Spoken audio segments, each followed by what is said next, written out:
2 दिन पहले आम आदमी पार्टी की वरिष्ठ नेता आतिशी ने मंत्रिमंडल के साथ दिल्ली की 8वीं मुख्यमंत्री के रूप में शपथ ली। आज वो दिल्ली सचिवालय पहुंचकर सीएम पद की जिम्मेदारी संभाल सकती हैं।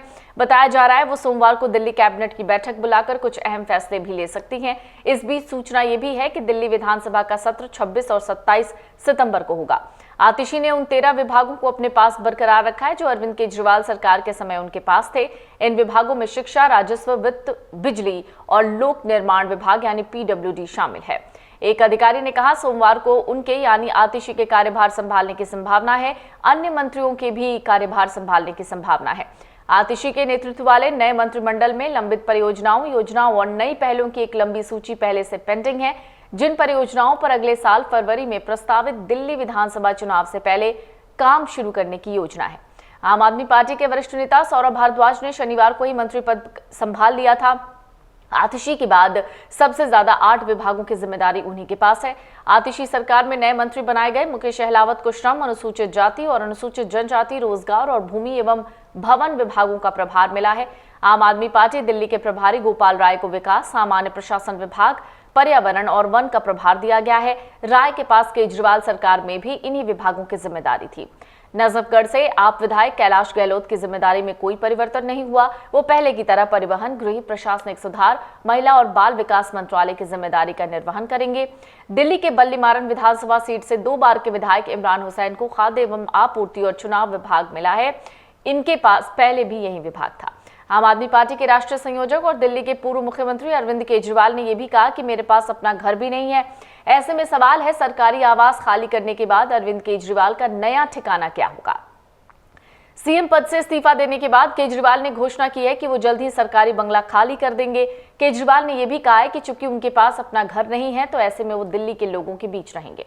केजरीवाल रविवार को जंतर मंतर पर अपने जनता की अदालत जनसभा को संबोधित कर रहे थे। भाषण के अरविंद केजरीवाल ने ये कहा कि मैं कुछ दिनों में सीएम का बंगला छोड़ दूंगा। मेरे पास कोई घर नहीं है। पिछले 10 सालों से मैंने सिर्फ सम्मान और प्यार कमाया।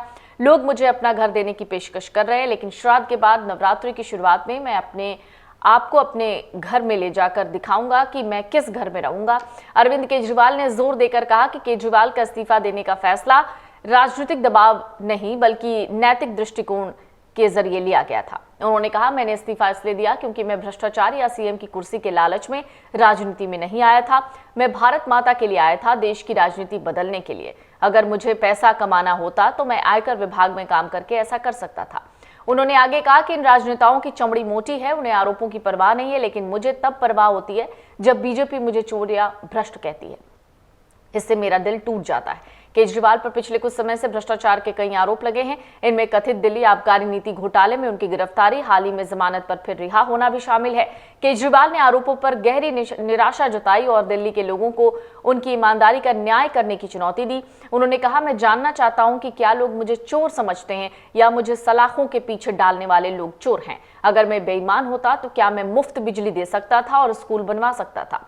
केजरीवाल ने प्रधानमंत्री नरेंद्र मोदी और बीजेपी पर भी तीखा हमला बोला है। आम आदमी प्रमुख ने बीजेपी पर उनकी पार्टी की प्रतिष्ठा को धूमिल करने की साजिश रचने का आरोप लगाया।